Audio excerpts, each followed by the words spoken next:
Greetings, everyone. I hope everyone's having an easy fast, but more importantly, a meaningful fast. I can't help but comment, on the interesting. I don't want to call it coincidence. Obviously, it's not a coincidence.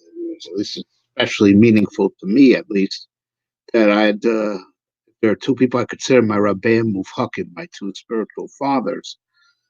Yes, and anyone who follows me regularly knows this. It's Rabbi Yaakov Weinberg, Zichron Livracha, Rosh Yeshiva Yisrael, and Rabbi Moshe Shapira, Zichron Livracha, whose Yahrtzeit is today. And one cannot help noting for me anyway, noting the coincidence. And I don't mean to say coincidence. Oh man, that's exactly the wrong word. Right, the Hashgacha Pratis and the deep meaning it is that my Rosh Yaakov Weinberg Zichron Livracha was nifter on Shivas or B'Tammuz, which on that day, the Torah was one of the five things that Chazal count that went wrong was the Torah was burned. And it's also the day, the luchos were broken. So I lost my Rebbe, my Sefer Torah, my luchos. Right, the other thing is other Rebbe is Moshe Shapira, and he died on Asor B'Tevis.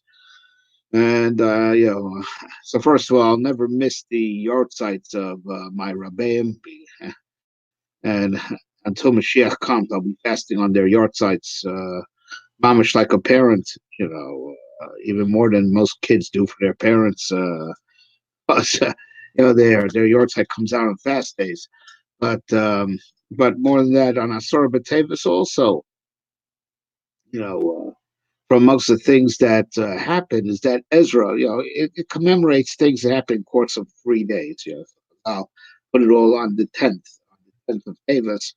Right, but amongst the things that happened was Ezra was nifter. Ezra Sofer, that marked the end of an era. He was from the Anshe Knesset Sagdola, that was the grand Sanhedrin that bridged the Kufa of Nevi'im. Right, we had prophets on earth with the dawn of the Second Temple period, where everything moved from that to a Hanhaga of Parashat Balpeh only, and to Tanakh, the Tanakh, ceased, was sealed, it was ended. There's no more prophecy in the world, right? And everything, so Ezra was the actually caused the transition, and he, the great one who in our transition was, died, and that represents, losing the bridge. Ezra was the bridge between the what we had during the first temple period and the second temple period. Out of Nevi'im to Nevi'im Masur Anshe Knesset Hagdola. The Anshe Knesset were a bridge, and then after that, the Anshe Knesset Hagdola basically fell apart.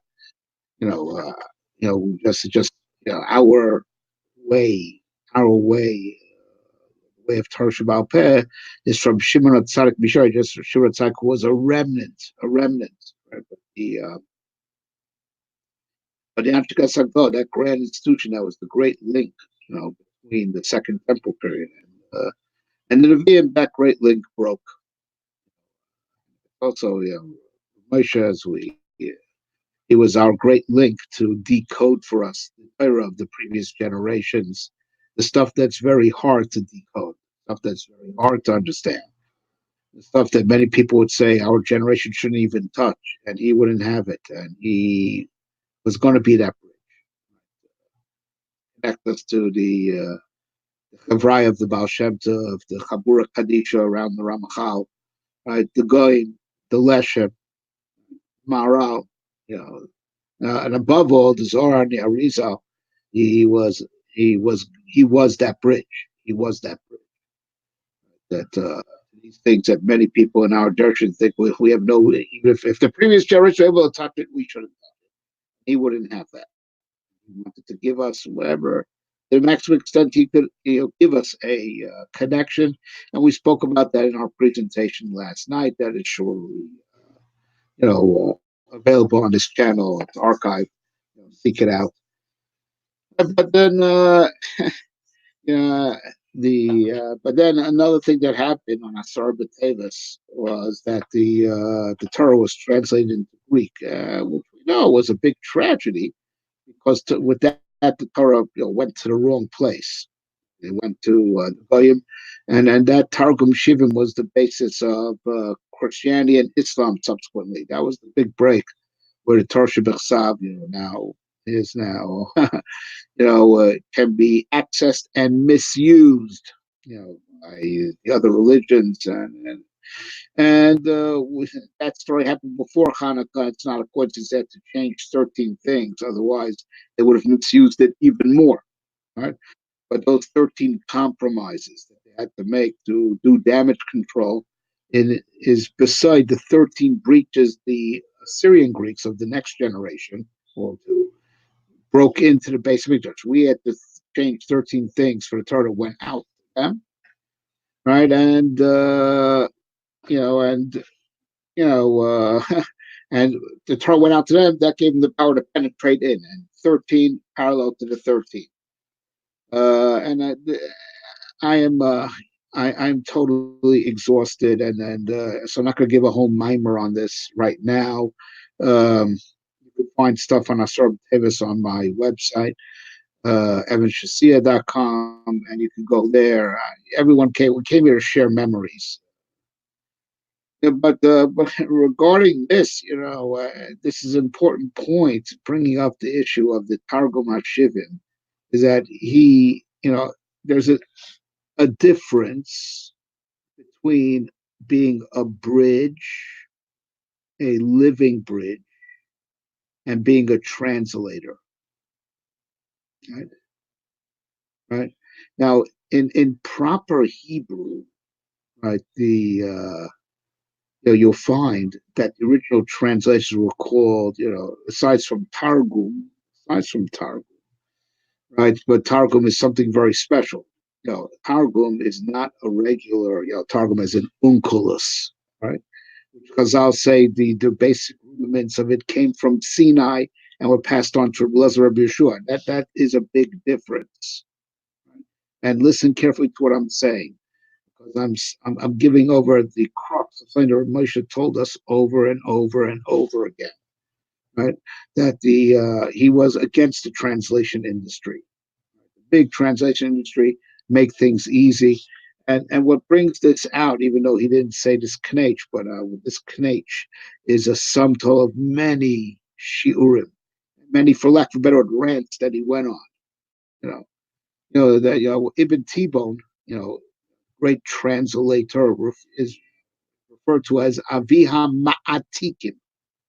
Now, we in modern Hebrew call Ma'atikim, as a copy, right? And that's not accurate either. And Moshe used to give us, every once in a while go on rants, in little share of how modern Hebrew doesn't capture the real Hebrew. It doesn't do it justice, and we have to be very careful. And this fits with what we're saying. To be very careful when you learn Torah.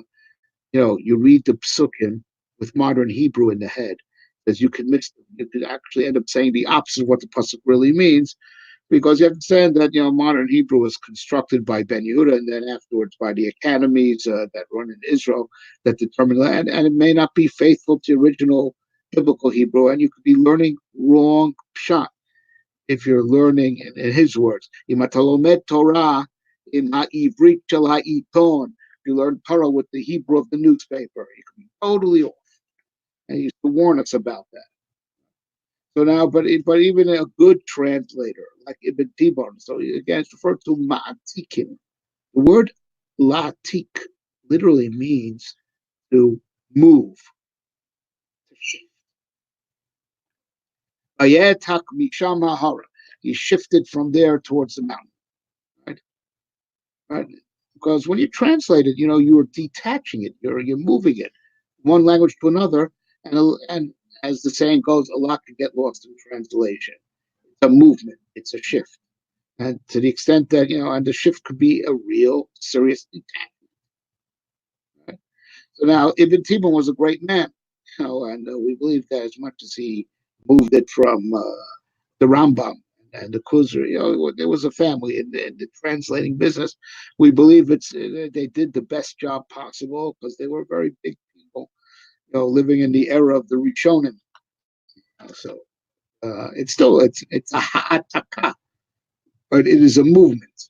It is a movement from one language to another, and it's a challenge. And so when the Torah went, from Hebrew to Greek for Talmud Melch, it was a serious detachment from the source, and that's why they had to make these changes. There's no way Talmud Melch could, through that translation, tap into the real spirit of the Torah. It would just misuse it. That Torah that was transferred was detached from the spirit of the Torah. That it is by us. That even if a person's not aware, a Jew, a Yid, I'm talking about, is not aware of the Torah Shabbal Peh, all the drushes that Chazal say on those psukim, they intuitively kind of tap into it, right? We don't have to change for our children, Bereshis Barakim, Delkim Bara Bereshis, right? Even with maybe we explain it to them, we only have to explain it once because because the Torah in its original plus the Jewish neshama, these two great factors make a connection. So the Torah cannot be dangerous. The Torah remains connected to its spirit. So you never take the Torah out of context, out of bounds. And the Jewish soul also has the skula to tap into the spirit of the Torah. Not so a guy, and not so when the Torah is translated. So they have to do damage control after translating it. Stuff we don't have to do if you leave it in the original Hebrew, and stuff that you don't have to do if you Yiddish and Neshama. And he was very critical of the translation industry, even for things of Nigla, Gemara. Said, no, do your best to learn it direct. You cannot, he was very. This is the point, and I said this a few years ago at the Shloshim in the White Shoe, and some people totally didn't understand the importance of what I was saying. Right? He had said that there are certain books, like the Aruch HaShulchan, which is a book that we teach on this channel. He told us this year. Aruch HaShulchan translated into English. You know what? No problem. Because a book like the Aruch HaShulchan, right, there is no complicated spirit behind the words, because the man wrote exactly what he thought, not more, not less. It's straightforward. It's straightforward, and anyone who understands has just move it from one language to another, and that's what he called safe. That's safe, and that's a good thing for. And he said that's a better thing to do for the balabatim, for the lay people. And we do that. We falsify. And by the way, on this is one of the many examples for me as a Talmud of these two great luminaries, Rabbi Yaakov Weinberg and Moshe Shapira, that they totally agreed on this. Aruch HaShulchan, Choshev Sefer, every balabas should learn it. If you are not a person, a balabas means a learned balabas. It's not simplistic. The greatness of the book. It's a book that gives you the whole halachic history from the beginning, from the Gemaras down to his era, which was only modern day, only 100 years ago. Excellent sefer. It gives you the whole ishtalshalos, right? The whole chain of how the halacha developed. My Rebbe, Yaakov Weinberg, held you could use the Aruch HaShulchan to be Yotzei Mishnah and Talmud, right? So I mean, if you're a Ben Torah that sits in the basement all day long, okay, so you don't need the Aruch HaShulchan. So you don't need a translation. No, this is starting with. You are a person that could just bang your head against the Gemara. Says the Gemara has a spirit to it, spirit between the words. Right? Now the Gemara was never really put in writing. It's not a book, right? It was printed, but it's not a book. It can't be reduced to a particular text. It's the aspect of Torah Shabbal Peh that can never be written. The Mishnah is an interesting in between Torah Shabbat and Torah Shabbal Peh. And Moshe gave us a few shurim on that, and that's why Mishnah is in Hebrew, right? The language of Mikra, of scriptures by and large, with the etc. Daniel, and so on, but by and large, it's the language of Mikra, right? Because even though the Jews during the Second Temple spoke Aramaic, that was the colloquial, that was the sprach. They wrote it in Mishnah actually became something kind of like a book. But the Gemara is pure intellectual process. It's not a book. It's not a book. Commentary. And the comment, the Gemara is not really just the words, more what's between the words than the words themselves. Now you'll say, hey, Chumash is also, there's infinite knowledge between the words, correct, right? But the words are true also. Ein, Nikra, Yahrtzeit, Midei, Pshuto.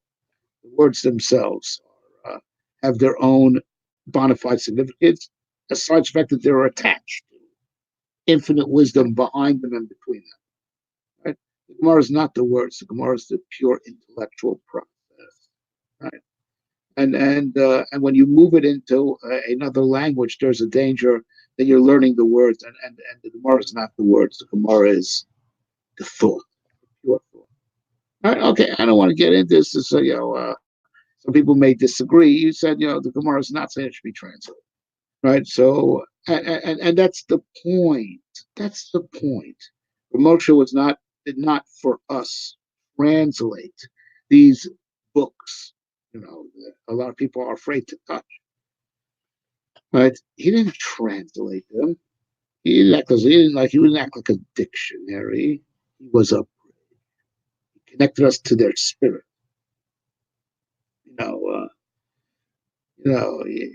Say he was a glossary does not do it justice. Their very spirit.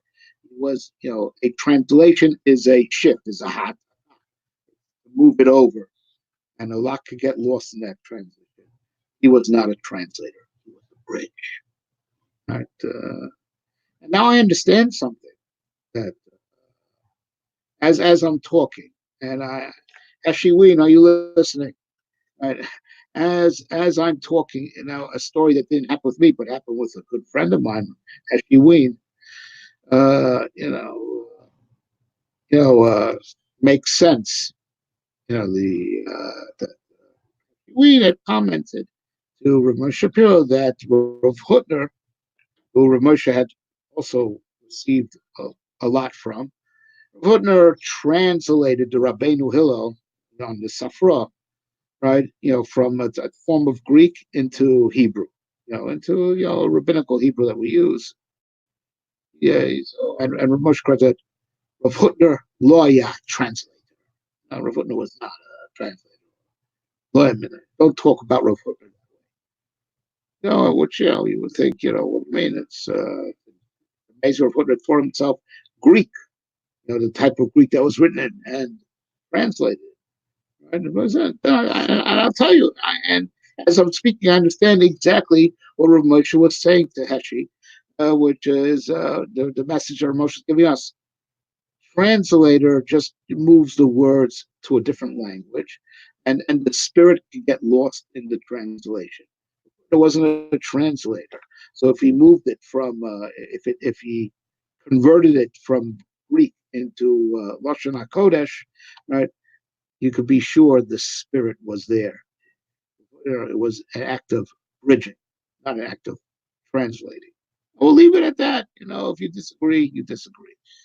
But but as the one is that the Rav Moshe was a living bridge to these ideas and these Sforim, not parroting them in a more colloquial Hebrew. You could open up an Arizal with a Hebrew English dictionary, and then there's probably not a single word in the Ari, which is written in a pretty straightforward Hebrew, you can't find in a regular Ben Yehuda dictionary, and you won't understand a thing. Right? You have translated the words literally, you have nothing. And probably what you'll have will be the opposite of what the Arizal really meant to say. Right? And especially since you need a Rebbe for. So he was the bridge. He was the Rebbe that bridged us with these works. And don't think for a second that these works, it's because the language is difficult. It's not difficult. It's the ideas and the spirit is what's difficult. And if you get the words detached from the spirit, not only will you have, it'll be worse than worthless. It'll be harmful. Instead of it giving you emuna and correct hashkafa, right? You'll use it for apikorsis or it'll drive you insane. He was the bridge. the thing itself. Like I said, he, of course, what he was in Nister, he was also in Nigla, the man, aside from knowing Kol Torah Kula, he Vidafka steered into areas that, people have given up on or feel they're on the back burner. Or, when Mashiach comes, well, like Taros, he was a world expert in Taros, Seder Taros. Went into it lumdish, and there's no Gemara on it. It's a fascinating limud. So he make lumdus out of the Mishnah, the Tosefta, the Pirush Rambam, the Piskei Rambam. Unbelievable, unbelievable, right? And Taros in that way is much harder than Kutchin. Kutchin, at least we have the Bavli, on most of the Masechtas. Taros, we only have Anida, and the rest, Hilchos Tum and Tara per se. It's all Mishnais and Tosefta, and he wouldn't have it. He wouldn't be stopped. Dafka things that people, were afraid to touch. That's where he developed a special world-renowned expertise, not to the exclusion. He used to always lament, right? That the world, Aulam lo makiroti, Aulam lo makiroti. No one really knows who I am. That he says is the regular conventional, for lack don't think because I went into these other areas, that I neglected yeshiva, regular, what's more considered to be more standardized yeshiva learning. Just the opposite. That is my ikr. That's when I have my biggest chidushim and my most, right? So it's not. Some people sometimes seek an area of specialty because they're desperate to get recognition. If he would have been known for Nashim Nezikin, he would have been known as being just something wicked, out of this world. Just, for some reason, people didn't come to him for that. That was his ikr. It came to him only for his specialty, right? And myself, I am guilty of that also, because that's what I was looking for. Right? And he indeed, he was the lifeline of the generation, or what we'd call, for lack of better, the specialty items, which they're not specialty in the sense that they're not necessary. They're very necessary. You can't have real proper hashkafa or emuna in HaKadosh Baruch Hu, right? And that everything's b'hashkacha pratis without this chachma nifla.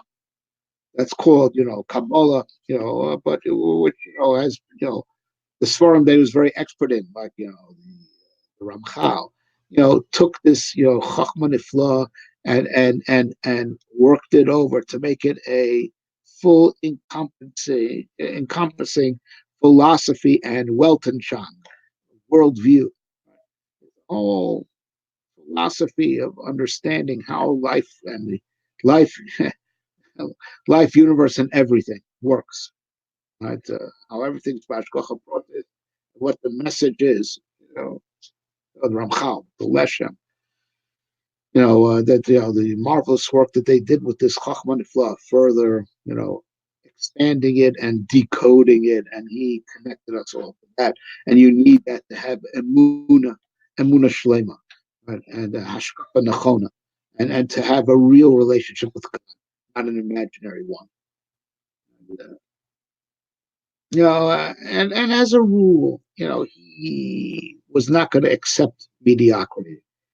It's a story which I don't think I ever told over in public. Perhaps there's an audio of it somewhere on my website.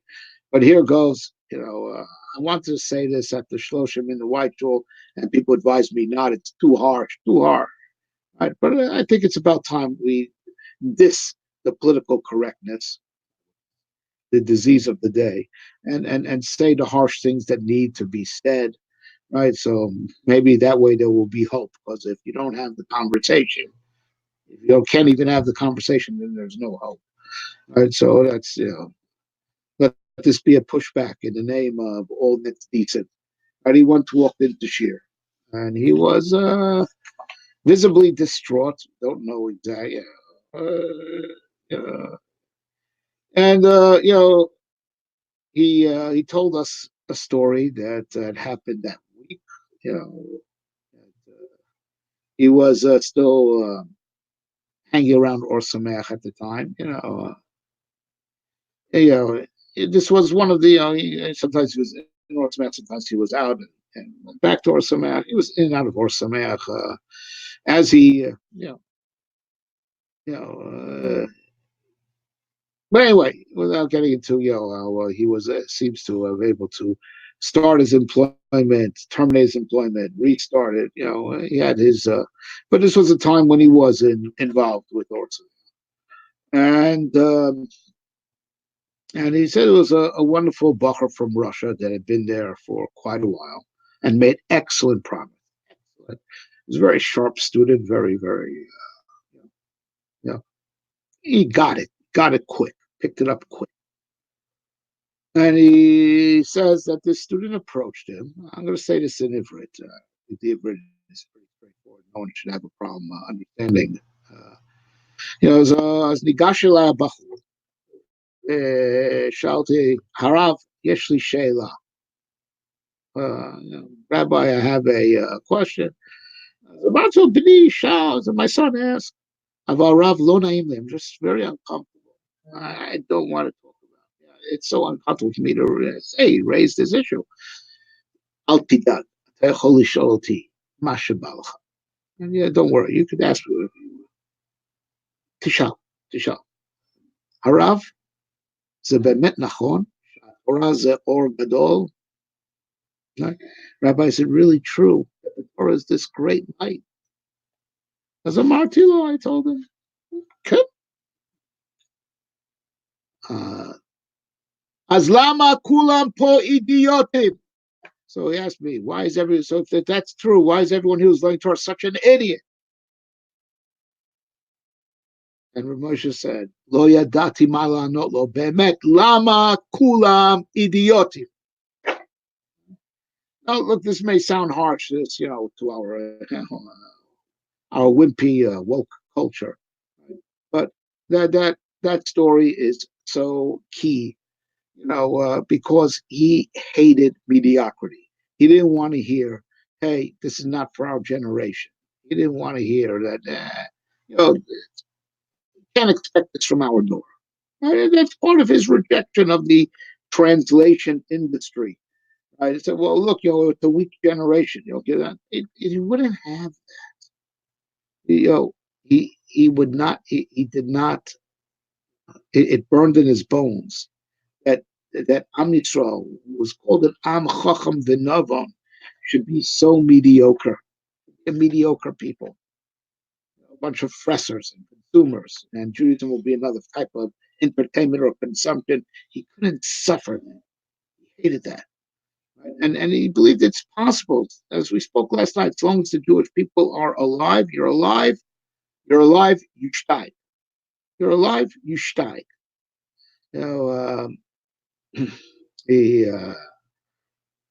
As I said years ago, that address at the Shloshim, he once told us once, in Shir, talk about Yitzias Mitzrayim. And then, and on the wayside, he said, זה מרגיש כמו עם אחר, זה לא מרגיש כמו אנחנו. This nation that, they went through, Mitzrayim, Eser Makas, Kriyas Yamsuf, Matan Torah, HaKadosh Baruch Hu, but it feels like this is a story of a different nation. It doesn't feel this was us, right? He was lamenting how we're so detached from that greatness and the greatness of the experience, right? It's like fables about another nation, an imaginary super nation. No, that's us. What's wrong with us? What's wrong with us? That we don't feel it, that we're not connected to it, that we're not as great as we should be, considering that we're a nation that saw divine providence openly revealed, saw the Shechina panim b'panim dibra Hashem imachem. Right? What's wrong with us? We should be much bigger, much greater than we are. We are really that nation that we read about in the Tanakh. He captured my heart.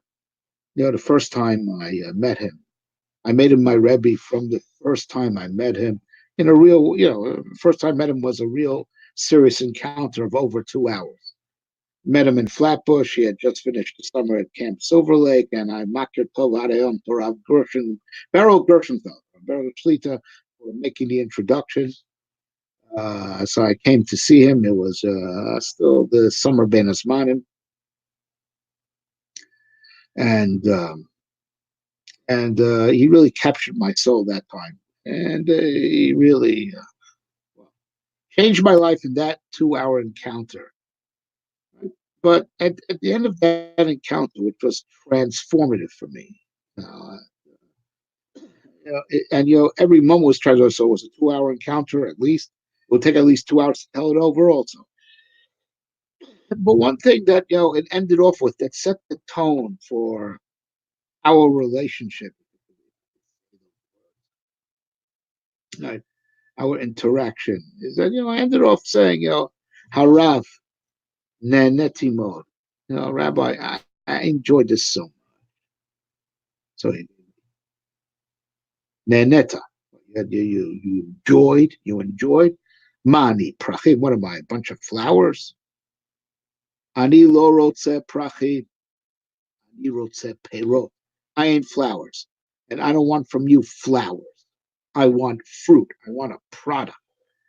And he's saying, just to show how well read he was, he quoted a little-known poem, from Yehuda Levi, the one who wrote the Kuzari. And today we will learn Kuzari, on this channel. Li Nishmas Moshe Zichron Bracha. Right? He quoted a very little-known, that roughly, I don't remember the exact Hebrew, but he quoted verbatim, talking about, stick with Torah and don't go to the Greek stuff, because the Greek stuff is flowers but not fruit. Meaning it's nice ideas, but the Torah is real results, fruit, real results. It's not flowers, it's fruit, real results. Torah is real, right? It's not nice ideas, nice ideas and touchy feely, and that was not him. If anyone would say your Torah, it really, it appeals to me. Nice ideas, you wouldn't hear the end of it from him. He said his ideas were about real. Now, something that's real, if it's real, it should affect you on all levels: the mind, the heart. It should be penetrating because it's real, not because you push certain buttons. I don't want flowers. I want fruit, as in I want real results. And those were the demands that he made of me, and those were the demands he made of his real Talmidim. Show yourself no mercy. Life is too short for excuses. Right?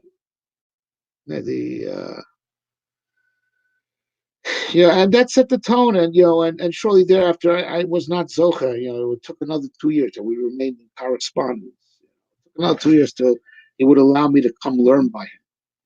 And I came to learn by him, when I was still single. But it took 2 years. We were in correspondence from I was still learning in Baltimore. And then, this was the time when the first Gulf War broke out. Right? And you hear the stories, the Scuds, and the sirens in Yerushalayim. And at the time, we didn't, in retrospect, we saw the big miracle. All the Scuds, fell into the sand, and, big nisim. But at the time, it was a terrible pachad. And so I'd heard on the news that some Scuds were launched, and I called up Moshe, and the time to call him was always after 1 a.m. Israel time. Beforehand, he was out in the house learning, teaching, just doing. You couldn't, get through until 1 or 2 a.m. Once the Rebbetzin picked up, I would apologize.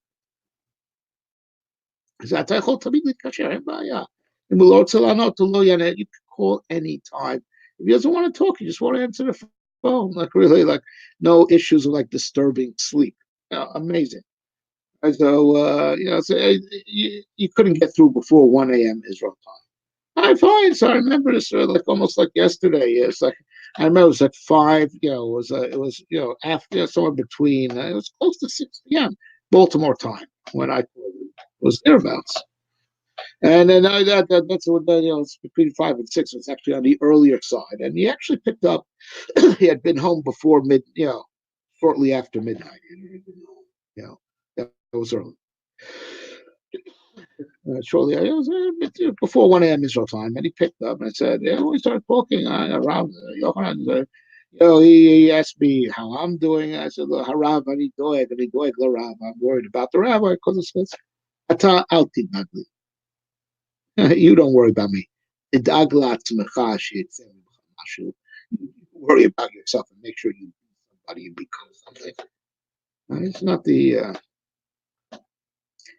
yeah, and then another penetrating time, when I visited him in Israel, and this was and this was before he had formally accepted me again. I visited him in Sukkot this time, met him in the summer, and I like spent there some money, and I went to Israel for Sukkot, and to be with him. I met him right before Elul. I went to Israel for Sukkot, and I do believe there's a walk that I took with him on this particular Sukkot. I do believe. Either that or it was the Sukkot, when he actually accepted me to learn Bible. Either way, I remember I was single, and it was a Cholamoid Sukkot. And it's late one night. We're taking a walk together in the park, right? And being an older single bacher, so you start talking about your issues, your frustrations, So we were taking a walk around it was like 1 a.m. These were his hours, 1, 2 a.m. In a public park in Beit Vegan, and there's some wino, a homeless drunk guy on one, asleep on one of the benches. And as we're walking, we're talking deep stuff, I want to take advantage get some free counseling and chizuk, right? So it's Haravani Margish Kok. I feel so lonely. At that moment, the wino let out a big burp. So Moshe said, "Lo levad, you're not alone. You've got him. Be his friend." Right? The message was cut the bull. Cut the bull. Get real. Stop with the self pity. Stop with the self pity and the endless self discovery. I think from that particular aspect of that long conversation that went on for quite a while in the wee hours of the morning in Bagan, I think the sharpest point that brought it to an end, right, was when I said, "Ani lo yodea mi ani." I really don't know who I am. I told him, and he said, and he got very serious. Ben Adam lot mi ani ze lo sheila legitimit. Right? Who am I is not a legitimate question. That's not a legitimate question. Ben Adam tzrich lishol et atzmo rak davar, ma ani chayav la'asot. Right? The person has to ask himself one question: what must I do? Cut this garbage. Who am I? What's the real nonsense? Ask yourself one question: what must I do? Right? Because you're here to do. You're here to produce. Right? You're here to make a difference, for yourself and for the world. And you're not here on some sort of journey of self-discovery. That's some idea that was put into our heads by society. We're here to do the best we can, and that will be how we will be ultimately known to ourselves, but more importantly, known to Hashem by what we accomplished. That's the real life. Always ask yourself this one thing: what must I do? And you know what, guys? I know anyone who remembers that address at the White Show so many years ago will probably remember some of these stories, but these stories don't get old. To me, I feel them as if they're happening right now. If anything, I have to reconnect to them even more. Yeah, years later, many years later, and I hit some hard times. I was a family man. I was out of a job. And I came to him, and And I told him in a few short words, I'm unemployed. I don't know. Yochanan, tavi to'elet. Make sure you bring benefit to the world. And this happened in other times also in our relationship, almost like the you know way a conversation would end, especially if I would whine a little bit. Avi toilet. Make sure you bring benefit wherever you are. Makes no difference what your financial status is. Makes no difference what your political status is. If anyone respects you or not, lo mishane. Wherever you are, bring benefit. Just be beneficial. That's what it's about. And, everything to him was a teaching moment. Uh, you know, it's a story to kind of illustrate how he was, of course, a Jew full of avas Yisrael, but his avas Yisrael, right, didn't in any way. Some people, because they're Ove Yisrael, so you have to love the Jewish people the way they are.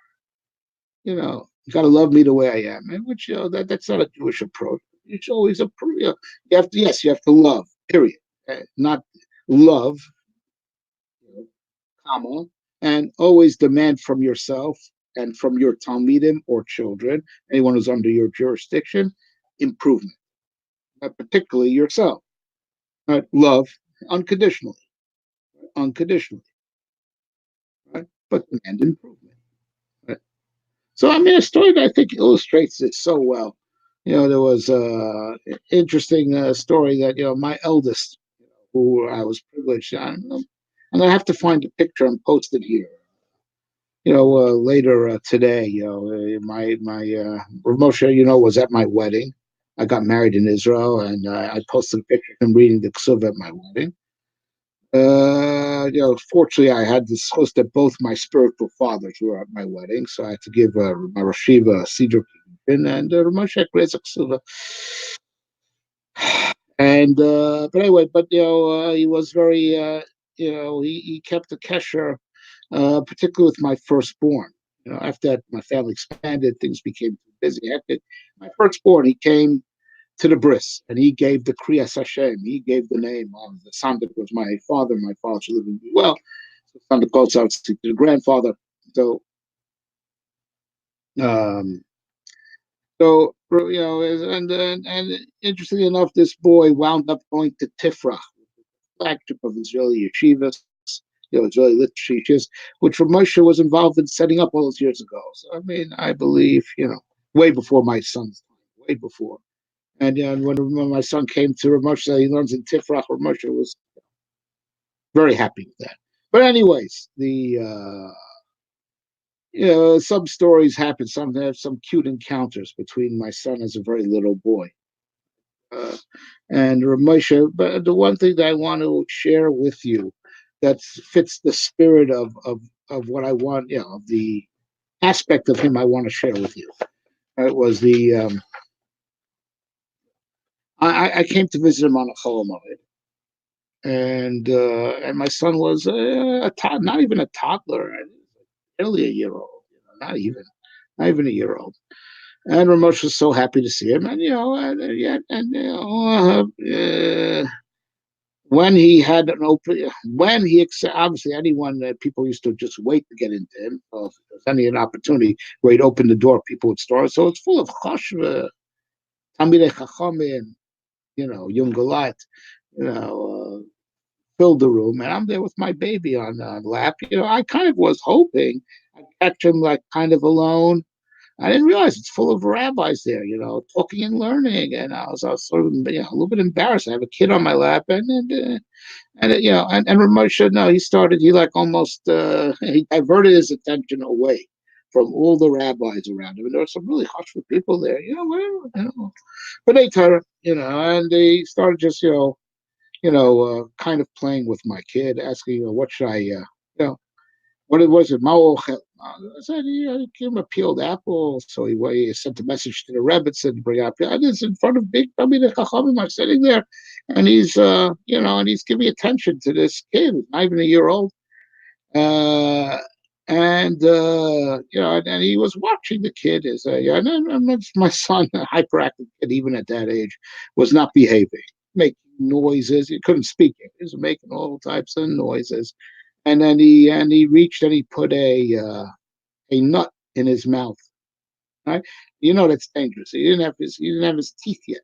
He had one or two teeth, and that's why he could nibble on a peeled apple.